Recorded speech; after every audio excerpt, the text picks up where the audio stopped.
দেখতে পাচ্ছেন একটি ব্রুডিং শেড। এখানে আমরা টাইগার মুরগির বাচ্চা ছাড়বো। তার আগে যে প্রক্রিয়াটা করা লাগে একটি ব্রুডিং শেড তৈরি করতে, সেটাই আপনাদেরকে দেখাই নিলাম।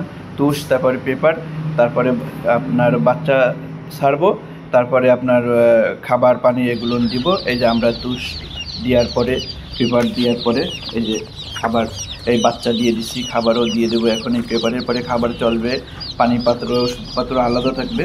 একটা বিষয় সবসময় খেয়াল রাখবেন নতুন উদ্যোক্তা ভাই ও বোনেরা, আপনারা এই শীতকালীন ব্রুডিং করতে একদম ভয় পাবেন না।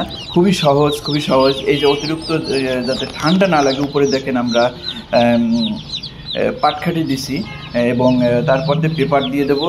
হপারটা পুরো ঢেকে দেব, যাতে কোনো প্রকার ঠান্ডা বাতাস এদেরকে ছুঁতে না পারে। এই শীতকালে এটা যদি আপনি একটু কষ্ট করে করেন, তাহলে আল্লাহর রহমতে আপনার বাচ্চাগুলো সুস্থ থাকবে এবং কোনো রোগ ব্যাধি অ্যাটাক করতে পারবে না। সময় মতো শুধু ভ্যাকসিনটা দিবেন। জি ভাইজান, আমাদের কাছে এ ধরনের কোনো সমস্যার জন্য ফোন করলে অবশ্যই আপনাকে সমাধান করে দেবো। এটি আমাদের হ্যাচারি টাইগার মুরগির বাচ্চা। এখানে দেখেন মাল্টি কালার সবগুলো আছে। আমরা এটি সেটে তুলছি 15-20 দিন পরে বিক্রয়ের জন্য। আর অনেকে জিরো বাচ্চা পালতে পারে না, এজন্য মূলত এই বড় করে বিক্রয় করা হয়।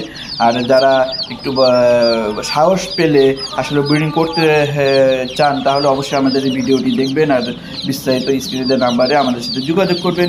আমরা কিন্তু এ ধরনের টাইগার মুরগির বাচ্চা অ্যাভেলেবেল প্রতি সপ্তাহে 3 দিন 4 দিন ডেলিভারি দিচ্ছি। যাদের এ ধরনের বাচ্চার প্রয়োজন অবশ্যই স্ক্রিনে দেওয়া নাম্বারে যোগাযোগ করতে পারবেন। হোয়াটসঅ্যাপ আছে অথবা সরাসরি কল করতে পারবেন। যারা ভিডিওটি নতুন দেখছেন অবশ্যই সাবস্ক্রাইব করে আমাদের চ্যানেলের সাথে থাকবেন। আর যারা পুরাতন আছেন লাইক, কমেন্ট, শেয়ার করতে ভুল করবেন না। আমি মোহাম্মদ কাজী সিয়াম, কাজীর farms and hatchery, Khulna 0 point থেকে। ধন্যবাদ সবাইকে।